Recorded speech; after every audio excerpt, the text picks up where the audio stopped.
ഇന്ന് ബെന്നീസിന്റെയും അതുപോലെ ഞങ്ങളുടെയും വളരെയധികം സന്തോഷത്തിന്റെ ദിവസമാണ്. കാരണം കേരളത്തിൽ നിന്നും ആദ്യമായി ഒരു സംഘം ബെന്നീസിന്റെ നേതൃത്വത്തിൽ 7 വണ്ടേഴ്സ് പൂർത്തിയാക്കുകയാണ്. അതിലെ അവസാനത്തെ 7 വണ്ടറായ ചിച്ചിൻസയുടെ മുമ്പിലാണ് നിൽക്കുന്നത്. അതിലെ സംഘങ്ങളായ ഞങ്ങൾ എല്ലാവരുമാണ് ഈ ചരിത്രത്തിലൊക്കെ വിളിച്ചത്.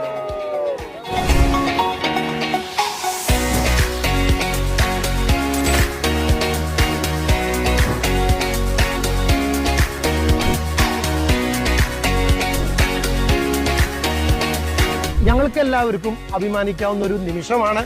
ആ അഭിമാന മുഹൂർത്തത്തിൽ സാക്ഷ്യം വഹിച്ചവരാണ് ഈ സംഘങ്ങൾ എല്ലാവരും. ഈ ധന്യ മുഹൂർത്തത്തിലെ എല്ലാവർക്കും ബെന്നീസ് റോയൽ ടൂറിസ്റ്റിന്റെ പേരിൽ ഹൃദ്യമായ നന്ദി രേഖപ്പെടുത്തുന്നു. ഈ 7 വണ്ടേഴ്സ് യാത്ര കൊണ്ട് സംഘടിപ്പിക്കുന്ന ഏക കമ്പനിയായിട്ട് ബെന്നീസ് റോയൽ ടൂറിസ്റ്റ് മാറിയിരിക്കുന്നു.